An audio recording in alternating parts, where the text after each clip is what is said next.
జై స్వరాజ్య టీవీకి స్వాగతం. ఈరోజు మనతో పాటు స్టూడియోలో ఉన్నారు కిరణానంద స్వామి. కిరణానంద స్వామి గారు నమస్తే. జై శ్రీమాత. జై శ్రీమాత. మీ పేరులోనే ఆనందం ఉంది. ఇది గురునామం అంటారు. గురునామం. జనరల్గా మీలాంటి సాధువులు ఈ ఆదివారం అమావాస్య షష్ఠాగ్రహ కూటమి ఈ రోజుల్లో చాలా బిజీగా ఉంటారు కదా. అవునండి, అవును. ఏం చేస్తుంటారు స్వామి ఆ సమయంలో? షష్ఠాగ్రహ కూటమి అంటే ఎవరి ఉపాసన తగ్గట్టుగా వారు అమ్మవారిని అయ్యవారిని సేవిస్తూ ఉంటారు. తర్వాత లోకక్షేమం కోసం, విశ్వశాంతి కోసం పూజలు జరుగుతూ ఉంటాయి. దాంతోపాటు మేము కూడా ఇంకా రానున్న రోజుల్లో ఎక్కువ ధర్మ కార్యక్రమాలు చేసే దృష్ట్యా శక్తిని సాధించుకునే దృష్ట్యా మేము పూజలు అవి నిర్వహించడం జరుగుతుంది. ఎలాగో షష్ఠగ్రహ కూటమి అన్నారు కాబట్టి ఈ షష్ఠగ్రహ కూటమి మనము లాస్ట్ 4 years బ్యాక్ కరోనా చూసాం. అప్పుడు 4 గ్రహాలు ఒకే కూటమిలోకి వచ్చాయి. 4 గ్రహాలు. అప్పుడు చాలా విలయతాండం, ప్రపంచమంతా నిశ్శబ్దం ఏర్పడింది. అలాగే ఇప్పుడు ఇంకెక్కువ గ్రహాలా? ఇది షష్ఠగ్రహ కదా, 6 గ్రహాలు ఒకే కూటమిలోకి వచ్చాయి.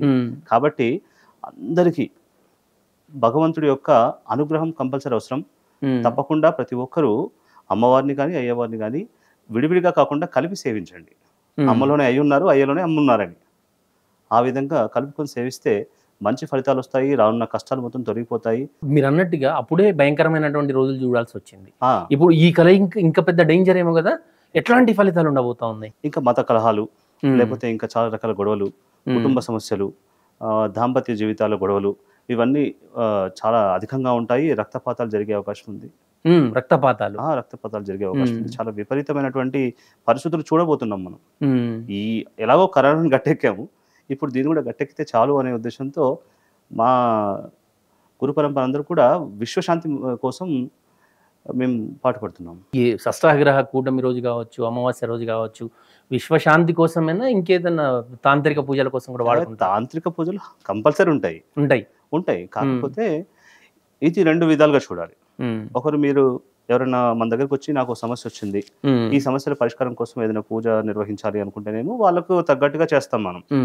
ఒకవేళ అలా కాదు, ఎవరు మన దగ్గరికి రాలేదు, మనము విశ్వశాంతి గురించి చేయాలంటే సాధకుడు తను విశ్వం గురించి లేకపోతే ధర్మం గురించి ఆలోచించేవాడు కావాలి. అలాగైతే కంపల్సరీ విశ్వశాంతి మహాయజ్ఞాలు చేస్తూ ఉంటారు. లోక కళ్యాణం కోసం పూజలు చేస్తారు. స్వామి, ఈ మార్గంలోకి మీరు ఏ వయసులో వచ్చినారు? ఇప్పుడు మీ వయసు ఎంత? ఓకే, ఇప్పుడు నాది 33 ఉంటాయి. నేను ఎగ్జాక్ట్ గా 17 సంవత్సరాలు వచ్చి 17 సంవత్సరాల వయసులో ఆధ్యాత్మిక మార్గంలోకి మీరు రావడం జరిగింది. ఎగ్జాక్ట్. ఎందుకు అట్లా? మా కుటుంబంలో యాక్చువల్ నేను చిన్నప్పుడు మా మదర్ ఫాదర్ చనిపోవడం జరిగింది. నాకు 5 సంవత్సరాలప్పుడు వాళ్ళు చనిపోయారు. అంటే సరిగ్గా చూడలేదన్నమాట. ఎప్పుడో ఫోటోలో అక్కడక్కడ వీళ్ళు అని చూపించారు. ఆ టైంలో ఫోటోలు కూడా సరిగా లేవు మా దగ్గర, ఇప్పటికీ లేవనుకోండి. అయితే మా మదర్ కాళీ ఉపాసకురాలు. తను వాళ్ళ ఉపాసన సమయంలో ఒక గుడి కట్టించారు. ఆ గుడికి ఎక్కడ? కొత్తగూడెం. మాది ప్రాపర్ కొత్తగూడెం. పుట్టి పెరిగిందంతా అక్కడే. అదే గుడికి వెళ్తూ రోజు అక్కడ ఆడుకుంటూ, లేకపోతే పూజలు కొనసాగాలి, లేకపోతే పూలు ప్రతిరోజు పూలు తీసుకెళ్ళి ఇవ్వడం నాకు అలవాటు. అమ్మకు అలంకరణ చేయడం చాలా ఇష్టం. అమ్మకి మొత్తం అమ్మవారికి పసుపు అప్లై చేస్తాము, బొట్టు పెట్టుకొని తర్వాత పూలు మిగతా అంతా అలంకరణ చేయడం చాలా ఇష్టం. చాలా సుందరంగా ఉంటుంది అమ్మవారు. ఇంకొంచెం అందంగా తయారు చేద్దాం మా ఆలోచన. ఆ విధంగా అమ్మకు హెల్ప్ చేసేవారు కాళీమాత పూజ? లేదండి, నా వంతు నేను పూజ చేసేవాడిని అలా. అలాగే మా మదరు చనిపోయి చాలా కాలం అయిన తర్వాత నాకు ఊరికే అమ్మవారు కనిపిస్తూ ఉండేది. ఇంట్లో బయట నుంచి ఇంటికి వచ్చేటప్పుడు డోర్ తీసినా, లేకపోతే సరిగ్గా నిద్రలో ఉండి లేచి చూసేసరికి ఎప్పుడు అమ్మవారు ఉగ్రరూపంతో కనిపించేది నాకు. కనిపిస్తే చాలా భయపడేవాడిని.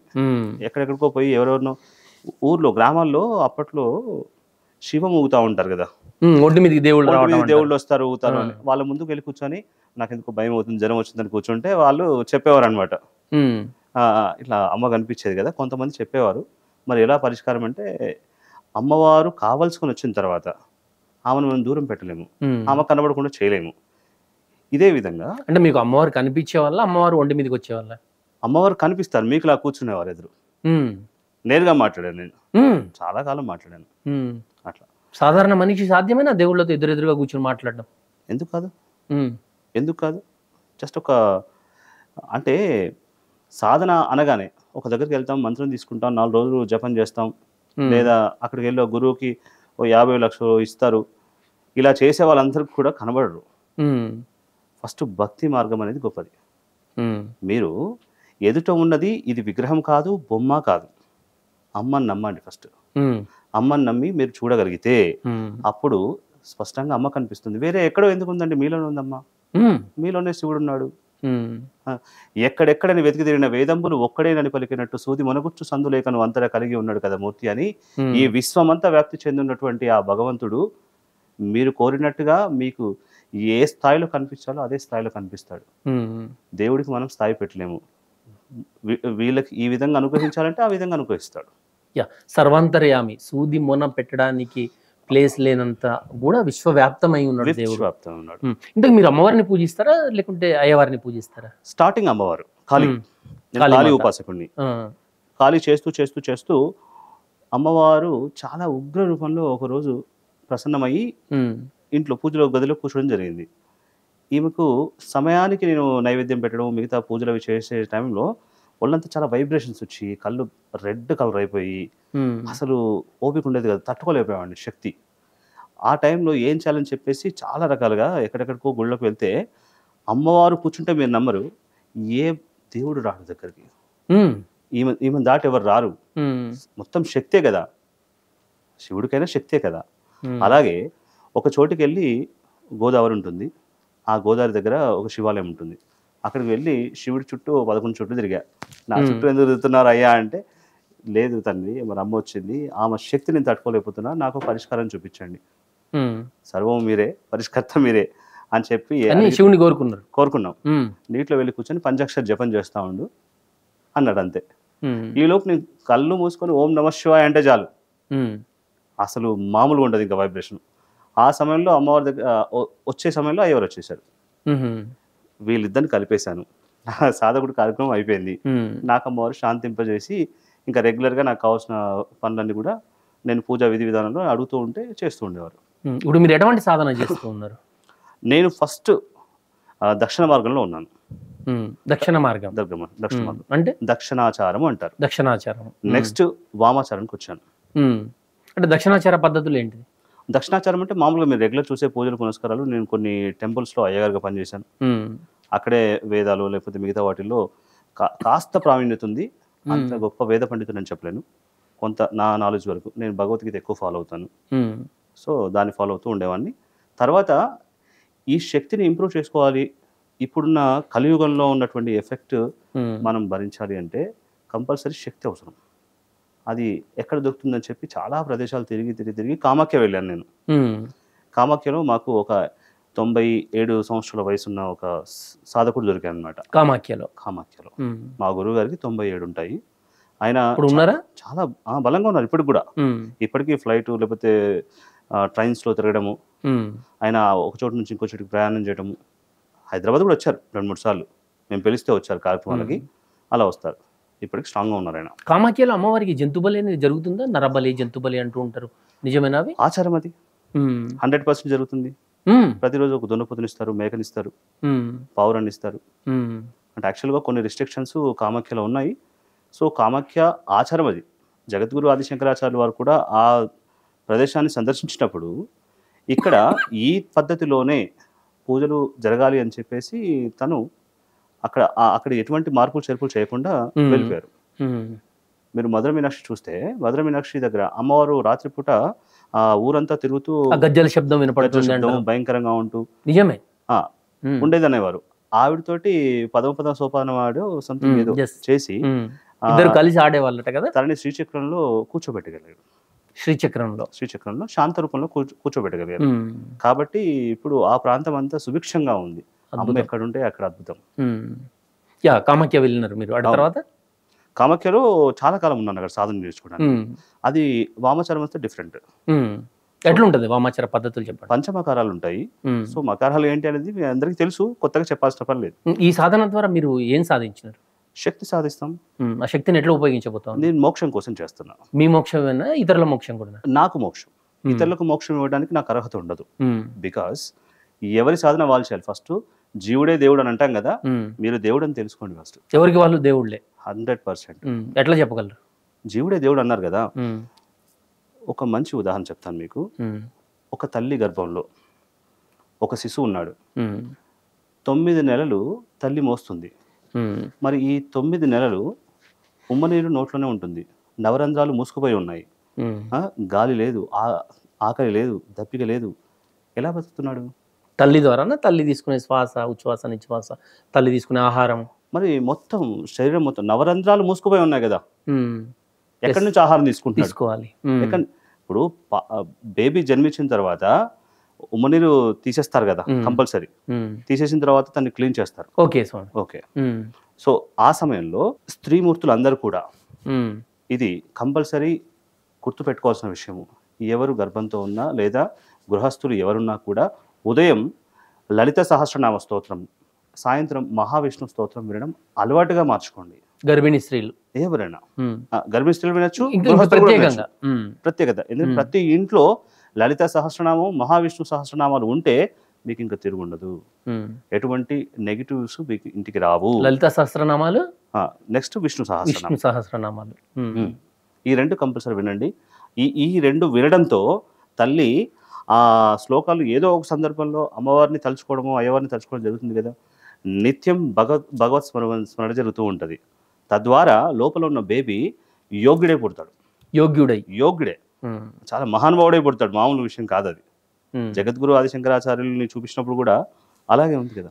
మంచి యోగ్యత కలిగినటువంటి సంతానాన్ని తీసుకోవచ్చు అంతే. గర్భస్థంలో ఉన్నప్పుడు ఈ వినడం వల్ల చాలా మంది చెప్తూ ఉంటారు, గర్భస్థం అంటే మహిళలు ప్రెగ్నెంట్ గా ఉన్నప్పుడు దేవుడికి సంబంధించిన భాగవతం చదవమని, ఇట్లాంటి చదువు. నిజంగానే ఆ వైబ్రేషన్స్ ఉంటాయి అంటారా కడుపులో? 100% ఉంటాయి. ఇది మనమే ఎష్యూరెన్స్. చూడండి, లలిత సహస్రనామంలో సృష్టి మొత్తాన్ని కలిపినటువంటి శ్లోకాలు ఉన్నాయి. ఇప్పుడు కడుపులో పిండం ఉన్నప్పుడు వీరబ్రహ్మేంద్ర స్వామి సచ్చరిత్రలో వీరబ్రహ్మేంద్ర స్వామి దేశయాటనకు పోయేటప్పుడు ఆ గర్భము ఏ విధంగా అభివృద్ధి చెందుతుంది అనేది ఒక పాట రూపంలో మనం విన్నాము. అవును, తనని పోషించిన తల్లికి వివరించి చెప్తూ ఉంటాడు. దాంట్లో ఇవన్నీ కూడా చెప్పడం జరిగింది. అది దాంట్లో మీరు చెప్పేదానికి దానికి ఏమైనా సంబంధం ఉందా? జగద్గురుగా పిలువబడుతున్నటువంటి పోతులూరి వీరబ్రహ్మం గారు అనేక విషయాలు సూచించారు. అందులో పుట్టుక నుంచి చావు వరకు ప్రతి విషయాన్ని చెప్పారు. మధ్యలో కొన్ని షట్చక్రాల గురించి కూడా చెప్పారు. ప్రతి ఒక్కరిలో షట్చక్రాలు ఉన్నాయి. మూలాధారం నుంచి సహస్రారం వరకు సాధన చేస్తూ ఆ షట్చక్రాలని మనం తెలుసుకోగలిగి శక్తిని సాధించుకోగలిగితే మనకు ఎటువంటి రోగాలు ఉండవు, ఎటువంటి ఇబ్బందులు ఉండవు, నెగిటివ్ వైబ్రేషన్స్ ఉండవు. చాలామంది ఏదో జరిగిపోయింది, మాకు పనులు అవ్వట్లేవు, లేకపోతే ఇబ్బందిగా ఉంది అని అంటుంటారు కదా. సో వీటి నుంచి విముక్తి పొందాలి అని అంటే ఫస్ట్ వాళ్ళ ఉన్న షట్చక్రాల సాధన కూడా చేసుకోవడం చాలా ఇంపార్టెంట్. మంచి మార్గం. స్వామి, మీరు చిన్నతనంలోనే కామాఖ్య ఇవన్నీ కూడా వెళ్ళినారు. అసలు ఏంటి మీ అంతిమ లక్ష్యం ఏంటి? ఏం చేయాలని? మోక్షం. ఇప్పుడు ఈ మోక్ష మార్గంలో మీరు అమ్మవారినా ఎవరిని పూజిస్తున్నారు? రెండు కలిపి ఒకరే అనుకొని పూజిస్తున్నాం. రెండు కలిపి ఒకరే అనుకొని. ఓకే, శివ మార్గం అనుకోవచ్చా? మార్గానికి శివము శైవము లేదు, ఒకటే మార్గం. ఆధ్యాత్మిక మార్గమా? ఆధ్యాత్మికమే. మీరు ఏదో శివలింగాలకు సంబంధించి పెద్ద ఎత్తున కొన్ని వేల శివలింగాలు భక్తులకు ఇవ్వాలి అని చెప్పి ఒక మంచి కార్యక్రమం చేయబోతా ఉన్నారు, ఆల్రెడీ చేస్తూ ఉన్నారు. దాని గురించి చెప్పండి. అంటే కరోనా సమయం నుంచి ఇప్పటి వరకు సమాజంలో శాంతి లేదు, ఆర్థిక పరిస్థితులు చాలా కుంటుపడిపోయి ఉన్నాయి. సో ఇతరత్ర వ్యవస్థలు అన్నింటినీ కూడా సరిచేయాలంటే ఒక నామస్మరణతో మాత్రమే జరుగుతుంది. అతని శివుడికి మనము పంచామృతాలతో రుద్రాభిషేకం చేస్తూ దాన్ని విశ్వశాంతి మహాయజ్ఞంగా మలచాలని నా ఉద్దేశం. ఇది ప్రతి ఒక్కరికి, జీవుడు అనే ప్రతి ఒక్కరికి కూడా తన యొక్క అనుగ్రహం కలగాలనే ఉద్దేశంతో మేము తలపెడుతున్నాం. 1100 శివలింగాలు, 1100 హోమాలతోటి దీని విశ్వశాంతి మహాయజ్ఞము అన్ని ప్రాంతాల్లో చేద్దామని చూస్తున్నాం. 1100 హోమాలు? 1100 హోమాలు, 1100 శివలింగాలు. అంటే భక్తులకు ఇస్తారా ఈ శివలింగాలు? అవి 1 feet ఉంటాయి, తీసుకునే వాళ్ళకి ఇచ్చేస్తాం. అవి ఇంట్లో పెట్టి పూజ చేయొచ్చు. ఏదో ఇంత సైజే ఉండాలి, ఇంతకంటే పెద్దగా ఉంటే ఇంట్లో పెట్టి పూజ చేయకూడదు అని చెప్పి అంటూ ఉంటారు. ఈ సైజ్ అని చెప్పిన వాళ్ళకి నా సూటి ప్రశ్న ఏంటంటే, మీరు మీ కిందికి ఒకసారి పాదాలను చూసుకోండి, పైకి చూసుకోండి, అలాగే మీ తల కనిపించిందా? కనపడలా. మరి అదేంటన్నట్టు? తల మీకే ఉంది కదా, మీలో ఉంది కదా, మరి ఎందుకు కనిపించలేదు? కనపడాలి కదా. మరి ఈ నిలువెత్తు శరీరం పానవట్టము, ఇందులో ఉన్నటువంటి వెలుగు పరమాత్మ, మీరే నిలువెత్తు శివలింగం. ఓకే, ఆ విషయాన్ని తెలుసుకోవడం కోసమే కొంతమంది మహానుభావులు ఏం చెప్పారంటే మొండం వరకే కనిపిస్తుంది కాబట్టి ఇదే పానవట్టము, ఇదే లింగ ఆకారము అని చెప్పారనమాట. అమ్మ మీలోనే ఉన్నారు, అయ్య మీలోనే ఉన్నారు. ఈ పానవట్టము శివలింగం ఈ మహత్యం దీంట్లో ఇమిడి ఉన్నదాన్ని మీ భాషలో చెప్పండి. ఓకే, ఇప్పుడు అమ్మవారు అయ్యవారు కలిస్తే శివలింగం అని అనుకుంటున్నాం మనం. సహజంగా ప్రతి ఒక్కళ్ళు అదే అనుకుంటుంటారు. ఓకే, త్రిగుణాత్మకము దైవ సంబంధమైనట్టి నా మాయ అతిక్రమించరానిది, నన్ను శరణించొచ్చో నా మాయ సులభ సాధ్యము అని చెప్పి శ్రీకృష్ణ భగవాన్ వారు గీతలో చెప్తున్నారు. అయితే పానవట్టము లింగం మాత్రమే కనిపిస్తుంది, మరి ఇందులో ప్రాణం ఎక్కడుంది? సాధకుడు కొంత నీటిని తీసుకుంటాం. మనకు మునులు వాళ్ళ దగ్గర దండమును మరచెంబులో నీళ్ళు చూస్తాం. వాళ్ళు ఏమంటే చెప్పించాలంటే నీళ్ళు తీసుకుంటారు, చెంబు పెట్టి కొట్టడం కాదు, నీళ్లు పెట్టి కొట్టడం. ఓకేనా? అలాగే ఈ నీళ్ళని తీసుకొని కొన్ని బీజాక్షర సంపుటి ఉంది కదా, మనకు ఎంత వరకు నాలెడ్జ్ ఉంటుందో ఆ బీజాక్షరాలని తీసుకొని స్వామివారికి అయ్యవారికి మనస్ఫూర్తిగా ఈ నీటిని తీసుకొని ఓం నమ శివాయ అంటూ కూడా ఆ శివలింగం మీద పోస్తే అది ప్రాణం పోసుకొని ఈ 3 గుణాలు కలిసినటువంటి శివలింగం అవుతుంది. అదే జీవుడు, ఆత్మ, పరమాత్మ. జీవుడు, ఆత్మ, పరమాత్మ. అంత పవిత్రత వచ్చింది. పవిత్రత ఉంది అక్కడే కదా, ఆ డిజైన్ చేసింది అందుకు కదా. సో ఈ సైజుతో నిమిత్తం లేకుండా ఏ విగ్రహాలనైనా ఇంట్లో పెట్టుకొని పూజ చేయొచ్చు, ఎటువంటి ఇబ్బంది లేదు. సాధకుడిని బట్టి ఉంటుంది. మీ ఇప్పుడు చిన్న పిల్లవాడికి వుడ్ వర్డ్స్ వరకే పరిమితం, మనకు ఆహారం వరకు పరిమితం. ఓకే కదా, అది నా శక్తి ఏంటంటే నేను 1 ఫీట్ శివలింగం పెట్టుకున్నాను, 2 ఫీట్స్ అమ్మవారిని పెట్టుకున్నాను, నేను చేయగలుగుతాను. నేను టెంపుల్లో కూడా చేశాను. నాకు టెంపుల్లో 3 ఫీట్ల పైన ఉంటుంది అమ్మవారు, 4 ఫీట్ల శివలింగం ఉంటుంది, నేను చేశాను. అందరూ చేసుకోవడానికి 1 ఫీట్ పెద్దగా ఇబ్బంది ఏమీ లేదు. కాకపోతే ప్రతిరోజు నైవేద్యం పెట్టాలి. ప్రతిరోజు కేవలం మీకు ఏ పూజలు రావండి, ఓం నమ శివాయ అనుకుంటూ 4 చెంచాలు నీళ్లు పోసి కొంత విభూతి చేసి నమస్కారం చేసుకుంటే ఆయన పొంగిపోతాడు. పూజలు చాలా రకాలు ఉన్నాయి. తాంత్రిక పూజ అంటూ ఉంటారు, అసలు ఏంటి దాని అర్థం? తాంత్రిక పూజ అంటే మామూలుగా మంత్రము, తంత్రము, యంత్రము అని 3 విధాలు ఉన్నాయి. మంత్రము, తంత్రము, యంత్రము. మంత్రము అనేది ఒక బీజాక్షర సంపుటి. సో ఈ బీజాక్షరాలతో మనం మంత్రం, బీజాక్షరాలతో ఒక మంత్రాన్ని క్రియేట్ చేసిన సంపుటి. ఓకేనా? ఈ తంత్రము అనేది మీరు ఎక్కడో ఉన్న వ్యక్తిని నేను ఏదైనా నాకు కావాల్సినట్టుగా మార్చుకోవాలి అనుకుంటే నేను ఒక క్రియ చేస్తూ ఆ క్రియని మీకు తగిలి మీరు నాకు అనుకూలంగా మారేంత వరకు నేను ఆ క్రియని ఉపయోగిస్తాను. అద్భుతం. తంత్రం ఇది, దీన్ని తంత్రం అంటారు. అందరూ తంత్ర విద్యలో ఇంత పట్టు సాధించలేరు కదా. తంత్రం అంటే పూజలు కేవలం అక్కడ అమ్మవారి ముందు కూర్చోవాలి, సాధన చేయాలి, పూజ అయిపోయింది, ఈ పూజ తర్వాత మనకు శక్తి వచ్చింది అనుకుంటారే కానీ దాని లోపలికి ఎవరు చూడరు. ఓకే స్వామి, మీరు భగవద్గీత కూడా మీరు బాగా చదివినా అని చెప్పి అంటున్నారు. దాంట్లో ఇప్పుడున్న సమాజానికి లేకుంటే ఇప్పుడున్నటువంటి పరిస్థితులకు ఎట్లా అన్వయించుకోవచ్చు? భగవద్గీతలోని 2 శ్లోకాలు చెప్తూ దాన్ని ఇప్పుడు మనం ఎట్లా అన్వయించుకోవాలి? యాక్చువల్గా భగవద్గీతని ఇది మన లైఫ్కి ఒక టీచర్గా చూసుకోవాలి. ఎందుకంటే మీరు ఎక్కడైనా చూడండి, సనాతన ధర్మంలో ఉన్నటువంటి 4 వేదాలు కానీ, ఉపనిషత్తులు కానీ, భాష్యాలు కానీ, అష్టాదశ పురాణాలు కానీ మనము చదివే పరిస్థితిలో లేము. ఎందుకంటే మనం ఇప్పటివరకు వాటిని చూడలేదు. కొంతమంది మాత్రమే చూశారు. కొంతమంది చూసి చదువుకున్న వారికి ఇంకా వేరే చెప్పాల్సిన అవసరం లేదు. ఒకసారి నెక్స్ట్ మా ఇంటిని సందర్శిస్తే 4 వేదాలను చూపిస్తాను నేను. నా దగ్గర చతుర్వేదం ఉంది, 4 వేదాలు ఉన్నాయి. చతుర్వేదం అని ఒక పుస్తకం ఉంటుంది. అన్ని చదవలేమండి, చదవబోతున్నారు, జస్ట్ ఇప్పుడే స్టార్ట్ చేసాము. భగవద్గీత మాత్రం చదువుతూ ఉంటాం. భగవద్గీత మానవాళి మనుగడకు మత గ్రంథం కాదు, అది మత గ్రంథం ఎక్కడిదండి? మీరు మత గ్రంథం అంటే తప్పులో పడ్డట్టే. ప్రతి జీవుడు తెలుసుకోవాల్సినటువంటి సత్యం, మీరు పుట్టుక నుంచి చావు వరకు అసలు ఏంటి అని చెప్పేది భగవద్గీత మాత్రమే. వేరే ఇంకా ఏ గ్రంథాలు అటువంటి సారాంశం లేదు. భగవద్గీతలో నేను ఇదివరకు మీతో ఫస్ట్ టైం మాట్లాడినప్పుడు కూడా అడిగి ఉంటా, ఎవరైతే అంత్యకాలం నన్ను స్మరించేదరో వారు నన్నే చేరుకుందరు అని చెప్పి అన్నాడు. ఎట్లా సార్ ఆ పరిస్థితి రావాలి అని అంటే? అంత్యకాలంలో అంటే కొంతమంది మీరు పాతకాలంలో చూస్తే చాలా మందికి కొడుకు పేరు శ్రీకృష్ణ అని పెట్టుకుంటారు, అమ్మాయి పేరు కూడా అలాగే వచ్చేటట్టు పెట్టుకుంటారు, కృష్ణవేణి అని పెట్టుకుంటారు. చనిపోయేటప్పుడైనా కొడుకునో అమ్మాయినో పిలవడానికి కృష్ణ కృష్ణ అంటాం కదా. అట్లన్నా పలకగలమేమో అని చెప్పి పేరు పెట్టుకుంటారు. తను చివరి వరకు కంపల్సరీ దైవనామస్మరణ మాత్రమే చేయాలి అనేది వాళ్ళ ఆలోచన. నాకు ఒక పెద్ద డౌట్, మీరు ఆధ్యాత్మికంగా ఇంత మంచి మార్గంలో ఉన్నారు, చాలా గొప్ప విషయాలు చెప్తా ఉన్నారు. చిన్నప్పుడు కామాఖ్య కూడా వెళ్ళినారు, మీ గురువు గారు ఇదంతా చెప్తున్నారు. భగవద్గీత మీద కూడా మంచి పట్టు ఉంది, ఇవన్నీ చెప్తున్నారు. కానీ మీకు సంబంధించి నేను ఒక పోస్ట్ చూసిన, దాదాపు 6 months 8 months అవుతా ఉంది. నేను ఒకసారి అది చదివి వినిపిస్తాను, ఇది ఎంతవరకు నిజం, మీరే చెప్పాలి. ఓకే, ఓకేనా? దీంట్లో ఏముంది అంటే అందరికీ నమస్కారం. ఇది ఎవరు పెట్టిరో తెలియదు, మరి సోషల్ మీడియాలో బాగా వైరల్ అవుతా ఉంది. తెలియదు ఎవరికి, అంతే కదా. ఇప్పుడు ఎవరు పెట్టినరో వాళ్ళ గురించి అది కింద వాళ్ళ పేరు మేబీ అట్లాంటిది కావచ్చు. అందరికీ నమస్కారం. ఈ ఫోటోలో ఉన్న వ్యక్తి పేరు కిరణ్ కుమార్ మిట్టపల్లి అలియాస్ కిరణ్ గుప్తా. తండ్రి పేరు జోసఫ్. ఓకే, తండ్రి పేరు జోసఫ్. పదం చూడండి ఇక్కడ. వీడు క్రిస్టియన్ కానీ వీడు అలా వేషం మార్చుకొని పెద్ద గురువునని చెప్పుకుంటూ కోటి శివలింగాల క్షేత్ర నిర్మాణం చేస్తానని ఒక ట్రస్ట్ రిజిస్ట్రేషన్ చేసి వసూలు మొదలు పెట్టాడు. వీడిది మంచిర్యాల కానీ పాల్వంచ భద్రాచలం అని చెప్పుకుంటూ తిరుగుతాడు. మీ సమస్యలకి మంత్రాలతో పరిష్కారం చూపిస్తానంటూ అమాయక హిందూ సోదరులను మోసం చేస్తున్నాడు. ఇలాంటి మోసగాళ్ళ వల్ల ఇంకెవరు మోసపోకుండా చూడవలసిన అవసరం మనందరి మీద ఉంది. వీలైనంత మందికి షేర్ చెయ్యండి అని చెప్పేసి మీ ఇమేజ్ ఫేస్బుక్ లో ఉంటుంది. ఆ ఫోటో ఇది నా పర్సనల్ వాల్ లో ఉంటుంది. పర్సనల్ వాల్ లో కూడా ఉందా మీ దగ్గర? చూసిండ్రా మీరు? ఇది మీ దృష్టికి వచ్చింది? చూసాను, నేను సైబర్ క్రైమ్ లో కూడా కేసు చేశాను. దాని మీద ఎంక్వైరీ చేస్తున్నాం. అది ఆకాశం ఉన్న ఉత్తరం కదా.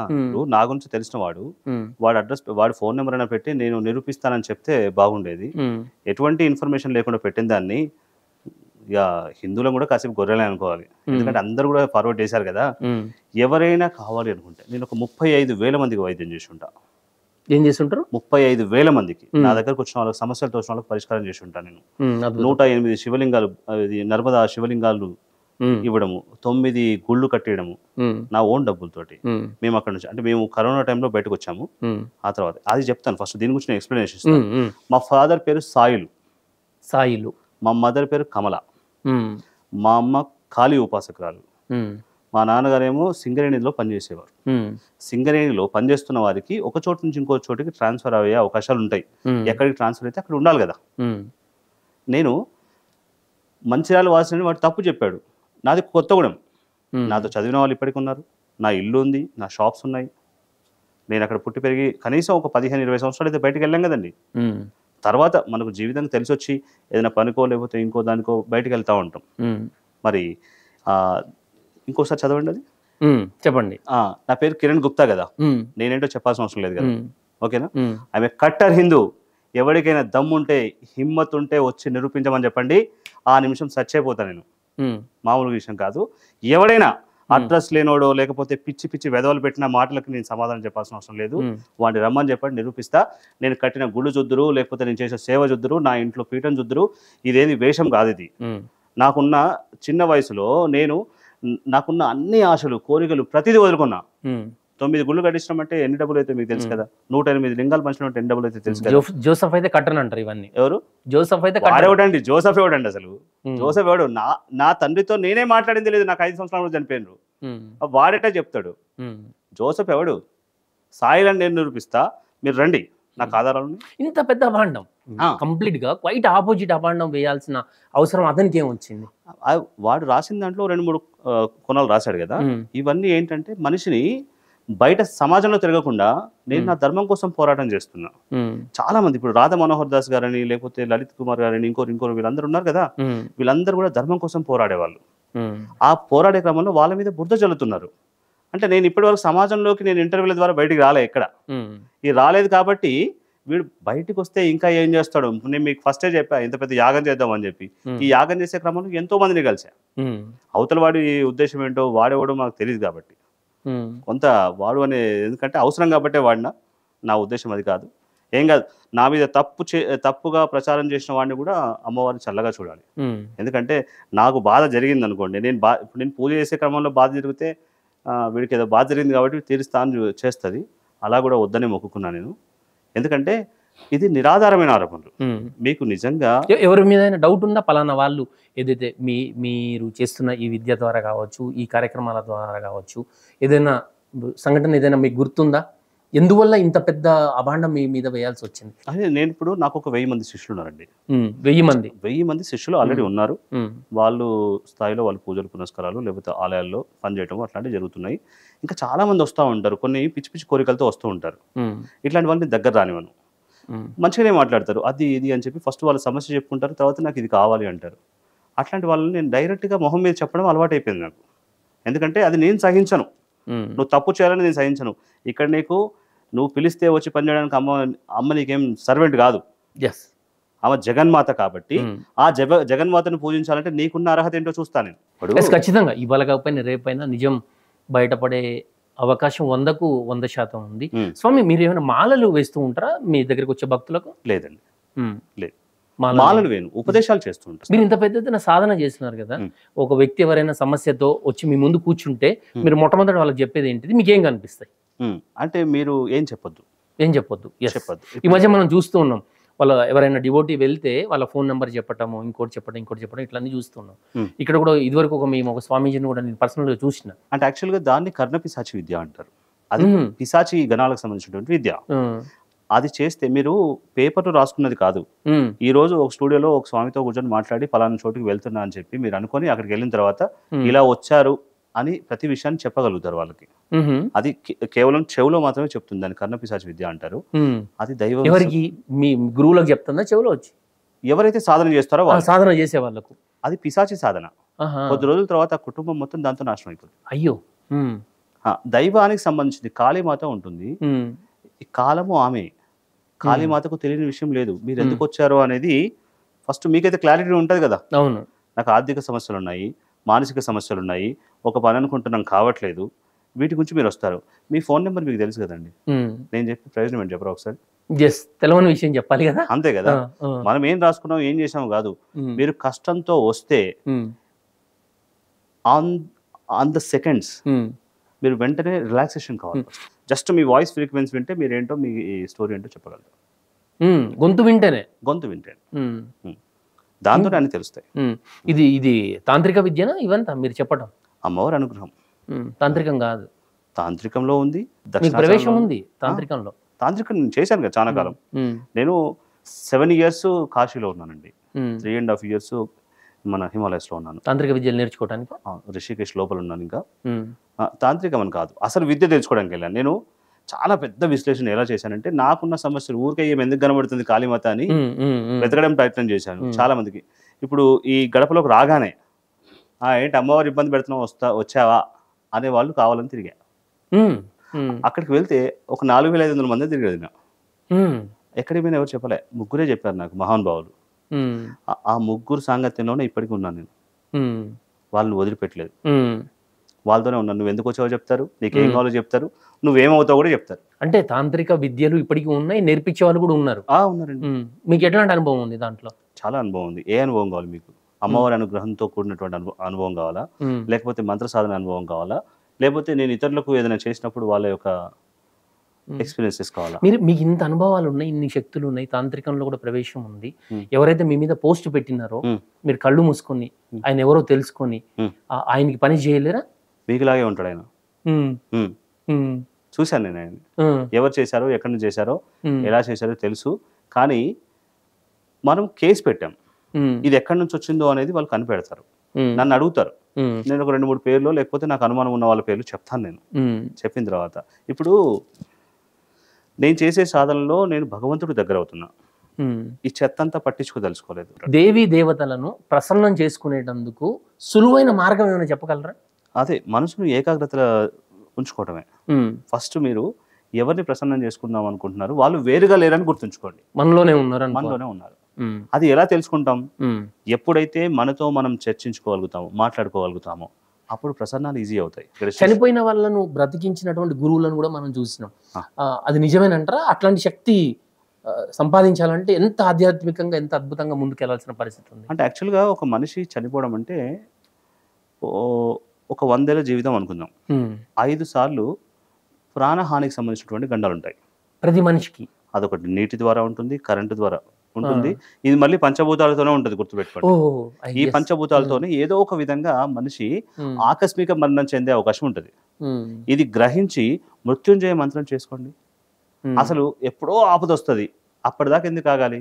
మృత్యుంజయ మహామంత్రం అకాల మరణం నుంచి కాపాడేటందుకు. అంతే, అకాల మరణంతో పాటు మీకు మంచి యోగాన్ని కూడా ఇస్తూ ఉంటుంది. హిమాలయాల్లో ఇంత వయసున్న స్వామీజీలను చూసినప్పుడు మీకు కలిగినటువంటి అనుభూతులు చెప్పు. అంటే ఎవరిని చూసినా శివుడిని చూసినట్టు అనిపిస్తుంది. ఎందుకంటే వాళ్ళ అనుభవం ముందు నేను చాలా చిన్నవాడిని. అది అమితానందమే. ఎందుకంటే సాక్షాత్తు ఎక్కడ చూసినా మనకు శివుడే కనిపిస్తారు. వాళ్ళలో కూడా మేము శివుడిని చూస్తాం.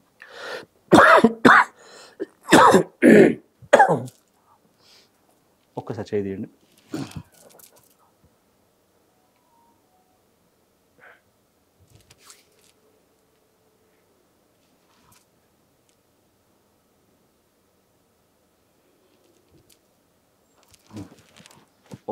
కొంచెం ఒక సిప్ వాటర్ తాగండి సార్. ఫ్రీ అవుతుందా? అవుతుందా? నిజం చెప్పండి. అట్లా అనుకోండి ఒకసారి. Right, okay. బయటికి పోవాలి గాలి ఇప్పుడు జరుగుతుంది. ఓకే, తాబీద్ మహిమ. స్వామి ఖచ్చితంగా మీ దగ్గర నాకు పవర్స్ ఉన్నట్టే కనిపిస్తా ఉంది. ఎందుకంటే ఇప్పుడు ఆఫ్ ది రికార్డ్ నాకు దగ్గొస్తుండే, మీరు ఏదో ముద్రతోటి ఇట్లా ఇట్లా అన్నారు, నాకు దగ్గ ఆగిపోయింది. ఇది హీలింగ్ థెరపీ అంటారు. హీలింగ్ థెరపీ షట్చక్రాలు అనుకుంటున్నాం కదా, అందులో మీకు గొంతుకు సంబంధించినటువంటి హమ్ అనే అక్షరంతో కూడినటువంటి ఒక చక్రం ఉంటుంది. సో అక్కడ కొంచెం మీకు వీజ్ అడ్డం వచ్చి జరిగింది. దాన్ని మనం ఏం చేస్తామంటే ఈ హీలింగ్ ద్వారా హీట్ ని ప్రొడ్యూస్ చేస్తాం. సో అది ఫ్రీ అయిపోతుంది. అలాగే క్యాన్సర్ లేకపోతే అంగవైకల్యం కానీ ఇంకోటి కొన్ని కూడా తగ్గించే వాళ్ళు చాలా మంది ఉన్నారు. ఒక అద్భుతమైన సంఘటన చెప్పండి. మీ ఆధ్యాత్మిక విద్య ద్వారా ఇంత పెద్ద సీరియస్ సమస్య ఉండే నేను పరిష్కారం చూపించిన. ఓకే, అది ఒక్కటి చెప్పండి. ఇప్పుడు ఇది చెప్తాను, ఇది మీకే సీరియస్ అనిపిస్తుంది, నాకైతే అనిపించదు. ఒక 16 to 18 years అబ్బాయి, వాళ్ళ ఇంట్లో మేము కిరాయికి ఉంటున్నాం. అయితే ఆ అబ్బాయికి ఏం జరుగుతుంది, ఆత్మ ఆవహించి కళ్ళంతా ఎర్రగా అయిపోయి ఒక 2-3 రోజులు స్పృహ ఉండదు. ఆత్మ అనేది నమ్మే వాళ్ళు నమ్ముతారు, లేకపోతే లేదు. మేమైతే అది నిజం అని చెప్పగలుగుతాం, చూపించగలుగుతాం కూడా. ఓకే, అతను అలా పడి కొట్టుకొని 3 రోజులు లేవడు. ఇది 8 సంవత్సరాల నుంచి జరుగుతున్న క్రియ. అబ్బాయికి ఆ ప్రక్రియ 8 సంవత్సరాల నుంచి జరుగుతుంది. అతనికి మా ఇంటి వాళ్ళు వచ్చేసి, స్వామి కొంచెం నాకు ఎందుకో మీకు చెప్పబుద్ధి అయింది, మాకు ఇలా ఉంది, రేపు అమావాస్య వస్తుంది, మా కొడుకు పరిస్థితి ఏంటో అర్థం కావట్లేదు. అంటే ఏమవుతుంది మీ కొడుకు అంటే, ఉన్నట్టుండి గట్టిగా కేకలేసి పిడిసొచ్చిన లేక పడిపోతాడు. పడిపోయి నార్మల్గా ఉన్న పర్సన్ మొత్తం రక్తం అంతా పీల్చేస్తుంది కదా, ఏదైనా దయ్యం ఏదో ఉంటే రక్తం పీల్చేస్తుంది, బక్కగా అయిపోతారు అంటారు. తెల్లగా కళ్ళు తెల్లగా అవుతాయి, ఫేస్ అంతా తెల్లగా అయిపోతుంది. ఇలా జరుగుతుంది. 3 రోజులు స్పృహ ఉండదు. వాళ్ళు లేచిన తర్వాత ఫుల్ దాహం వేస్తుంది, ఫుల్ ఆకలి వేస్తుంది. నార్మల్గా ఏది ఆ బాడీ నుంచి దయ్యం వెళ్ళిపోయిన తర్వాత బాడీ కాదు, మనిషి నుంచి సారీ. అయితే ఇది వచ్చినప్పుడు నాకు ఒకసారి చెప్పండి అని చెప్పాను. అని చెప్పారు. వెంటనే ఫోన్ చేసి మా వాడు పడిపోయాడు అని చెప్పి అదే రోజు పడ్డాడు. తెల్లారితేనే అమావాస్య. సార్ నేను వెళ్ళి చూసి తను మీరు చేయబెట్టి అమ్మవారిని తలుచుకొని ఆయన్ని బాబు లే అని చెప్తే లేచాడు. సింపుల్ అంటే క్రియ ఉంటుంది, అది బయట వాళ్ళకి అర్థం కాదు. సో అలా లేపాను. ఒకసారి ఇంటికి తీసుకురండి అని చెప్పాను. మాకు నేను 17 సంవత్సరాల నుంచి నిత్యం అఖండ జ్యోతి ఉంటుంది మా ఇంట్లో. ఈ పరిమాణం ఉంటుంది. ఈ అఖండ జ్యోతిలోంచి కొంచెం ఆయిల్ అవి తీసుకొని మళ్ళీ అమ్మవారిని తెలుసుకొని ఒక్కసారి బొట్టు పెట్టాను అంతే. జస్ట్ ఒక 10-15 రోజుల తర్వాత ఆ అబ్బాయి మంచి బలంగా తయారయ్యాడు, చాలా బాగున్నాడు. ఆ సమస్య మళ్ళీ ఇప్పటిదాకా రాలేదు. ఇలాంటివి చాలా ఉన్నాయి, 1-2 కాదు. వశీకరణ అని చెప్పి మనం ఈ మధ్య బాగా వింటాం. అవునండి. వశీకరణ ఉందా? ఆ వశీకరణ విద్యలో మీకు అనుభవం కూడా ఉంది? ఏమన్నా అనుభవం ఉంది. వశీకరణము అని అంటే వశీకరణకు సంబంధించిన మంత్రాలు ఉన్నాయి, కొన్ని పరికరాలు ఉన్నాయి. సాధ్యమేనా? అట్లా జరిగిద్దంటారా? ఎందుకు కాదు, సాధ్యమే. అంటే ఈ మధ్య పేపర్లలో టీవీలలో చూస్తా ఉన్నాం, 500కు వశీకరణ, 1000 రూపాయలకు వశీకరణ. అవి ఎట్లా నమ్మొచ్చు అంటారా వాటిని? నమ్మద్దండి, 100% నమ్మద్దు. మీరు 500కు వశీకరణ ఎట్లా వద్దండి? అసలు డబ్బులు ఎందుకు వశీకరణ చేయడానికి? డబ్బులు దేనికి? మీలాంటి స్వామీజీలు అంజనం ఏదో వేసి చూస్తారట, నిజమేనా? ఎక్కడైతే గుప్త నిధి ఉంది, ఎందుకు ఆ నిధి కోసం వచ్చిన వాడి భవిష్యత్తు మార్చచ్చు కదా. నిధులు చేంజ్ చేస్తారు. ఆకస్మికంగా వచ్చిన ధనము అది పిశాచి లాంటిదే. నాగబంధనం అని చెప్పి మీరు అన్నారు. పద్మనాభ స్వామి ఆలయానికి సంబంధించి మనం నాగబంధం ఉంది అంటున్నాము. విపరీతమైనటువంటి నిధులు కావచ్చు, దైవానికి సంబంధించి. అది ఏదైనా మీకు అనుభవం ఉంటే చెప్పండి సార్ ఆ విషయాల మీద. అంటే అప్పుడు పూర్వము రాజులు పెట్టిన సంపద ఇదంతా, రాజులు పెట్టిన సంపదే. అలాగే ఈ నాగబంధనం అనేది 64 రకాలు ఉంటుంది. 64 రకాల నాగబంధనం ఉంటుంది. సో దాంట్లో ఒక 3 నాగబంధనాలు చాలా వెరీ పవర్ఫుల్ గా ఉంటాయి. మీరు ఆ ప్లేస్కి వెళ్ళి అది ముట్టుకోవాలనుకుంటే వెంటనే పాము వచ్చింది, లైవ్ లో వస్తుంది. అట్లా ప్రాణాలు పోగొట్టుకున్న చాలా మంది ఉన్నారు. అందుకే కదా ఇప్పుడు ఇంకొక గది తలుపులు తీయకూడదని. అవును. అవి అట్లాంటివి ఏమైనా ఉంటే ప్రభుత్వానికి తెలియజేయడము, వాళ్ళకి అది అప్పచెప్పడము మంచిది. ఎందుకంటే మన యోగక్షేమాలు చూసేది ప్రభుత్వాలే కదా. సనాతన ధర్మాన్ని రక్షించేటందుకు ఎట్లాంటి మార్గంలో వెళ్తే మనం మార్గం పక్కన పెట్టండి, మేము వేసుకున్న కాషాయం గురించి కూడా పక్కన పెట్టండి కాసేపు. ఈ కాషాయం జెండా ఒకటి తిరుగుతుంది లోకంలో, సమాజంలో. ఫస్ట్ అది ధైర్యంగా పట్టుకోమని చెప్పండి హిందువులని, ప్రతి ఒక్కరు అది పట్టుకోమని చెప్పండి. ఎందుకంటే చాలా విఘాతాలు జరగబోతున్నాయి, వాటన్నిటికీ సమాధానం జై శ్రీరామ్ అనే నినాదం, కాషాయం జెండా. ఇది పట్టుకోవడానికే గడగలాడిపోతున్నారు. మేము నిత్యం కాషాయంలో తిరుగుతున్నాం, మేము ఏదంటే చేయగలుగుతాం. ఒకవేళ ఆ పోరాటం చావు కోరితే ముందు మేమే ఉంటాం. మాకు చావు మీద ఆశ లేదు కదా, ఈ నిమిషం అంటే ఈ నిమిషం చచ్చిపోతాం. నువ్వు పోరాటం చేయి ఫస్ట్, నీ వంతు కృషి నువ్వు సమాజం కోసం చేయాలి కదా. ధర్మాన్ని ఎవడండి విఘాతం చేసేది? 800 సంవత్సరాలు పాలించిన రజాకర్ ముస్లిమ్స్, 200 సంవత్సరాలు పాలించిన బ్రిటిషర్స్ ఏం చేయగలిగారు? ఏం మార్చగలిగారు? అంతే కదా. డబ్బు ఆశ చూపించి మతాలు మార్చడమా? నీ దగ్గర ఏం స్ట్రెంత్ ఉంది అది చెప్పాలి కదా ఫస్ట్. ఈ అఘోరి తత్వంలో అసలు ఏంటిది అఘోరి తత్వం? శవాలను తింటారని చెప్పి అంటారు, తింటారా స్వామి? ఇంకా ఏమని చెప్పారు మీకు? అంటే శవాలను తింటాం కానీ, అటు తర్వాత అద్భుతమైన శక్తులు ఉంటాయని చెప్పడం కానీ వాళ్ళ దగ్గర. ఫస్ట్ అఘోరి అంటే గుర్తుపెట్టుకోండి, ఘోరం కానిది ఫస్ట్ అఘోరి. ఈ అఘోరి తను నిత్యం పరమాత్మతో లీనమైపోవడం కోసం చేసే సాధన. అఘోరీలు అంటే వీళ్ళ దగ్గర శక్తులు ఉంటాయి, వీళ్ళు శవాన్ని పీక్కు తింటారు, ఇంకోటి చేస్తారు. ఇవన్నీ కాదండి. మీరు నిజమైన అఘోరిని చూడండి, వాళ్ళు బయటికి రారు, మీతో మాట్లాడరు, మీతో అవసరం లేదు. జనసంచారం ఉండదు. జనసంచారం ఎందుకు ఉండదు? ఇప్పుడు గురువు చెప్తాడు ఒకసారి, మొత్తం వెళ్ళి అన్ని పుణ్యక్షేత్రాలు దర్శించి రాపో, లోకం ఎలా ఉందో చూసి రాపో అని చెప్తాడు. నీ ధర్మకార్యం ఏం చేస్తావు? నీకంటే కొంచెం ధర్మం ఉంటుంది కదా, మరి అది చేయాలి కదా, ఆ రుచి కూడా చూపిస్తాడు కదా. కాబట్టి ఇప్పుడు మేము ఉన్నాం, కరోనా టైం వరకు మేము కాశీలో ఉన్నామండి. కరోనాకు ముందు కరోనా టైంలో బయటకు వచ్చాం. ఇక్కడికి వచ్చిన తర్వాత ఇక్కడ చేరుకున్నాం, అయిపోయింది, మొత్తం లాక్డౌన్ అయిపోయింది. తర్వాత మొత్తం లోకంలో ఉన్నటువంటి పనులు చేస్తున్నాం మేము. అంతవరకు యోగి ఆదిత్యనాథ్ గురించి మీకు బాగా ఐడియా ఉంది కదా.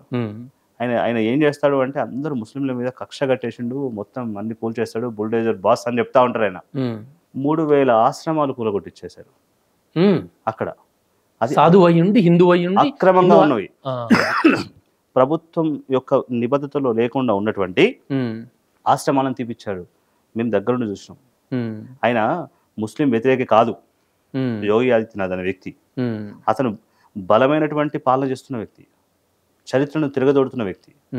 అదే ఆశయం నాది కూడా. సూపర్. జగద్గురు ఆదిశంకరాచార్యులు కాశ్మీర్ టు కన్యాకుమారి పాదయాత్ర చేసినట్టుగానే ఒకప్పుడు కొందరు మూర్ఖుల చేత శివాలయాలు కూలగొట్టున్నాయి. వాటన్నిటిని పునరుద్ధరణ చేయడానికి 4 అడుగుల శివలింగాలు, 10,000 శివలింగాలు దేశవ్యాప్తంగా ప్రతిష్ఠించబోతున్నా నేను. అద్భుతం. కాబట్టే అందరినీ సంఘటితం చేద్దామనే ఉద్దేశంతో ప్రజల్లోకి నేను వెళ్ళి, నేను సాధువు అని చెప్పుకోవాల్సిన అవసరం లేదు, నాకు విద్య వస్తుందని చెప్పుకోవాల్సిన అవసరం లేదు, నీలో ఉన్న భక్తిని తట్టి లేపడం నాకు కావాలి. నిద్రావస్థలో ఉన్న భక్తిని లేపాలి. నువ్వు కాషాయం జెండా పట్టుకొని తిరుగుతలేవు, నీ ఇంటి మీద కాషాయం ఉందా? ఇది దేనికి రిప్రజెంటేషన్ చేస్తుంది? ఇది కంప్లీట్ నిద్రావస్థనే కదా. ఇంకా నిద్రావస్థే మరి. అరే నువ్వు బయటికి రావట్లేవు. ఏదో ఛత్రపతి శివాజీ జయంతి జరిగిన రోజున 2,000 మంది 3,000 మంది బయటకు వస్తున్నారు. నువ్వు నిత్యం ఎందుకు బయటికి రావు? రోజువారీ కార్యక్రమాలు చొప్పున ఒక 1 అవర్ నువ్వు ధర్మం కోసం పనిచేయి. భారతదేశంలో ఉన్న ప్రతి ప్రజలు పనిచేయాల్సిందే. ధర్మం కోసం పనిచేస్తే రేపు ప్రశ్నించేవాడు దొరుకుతాడు.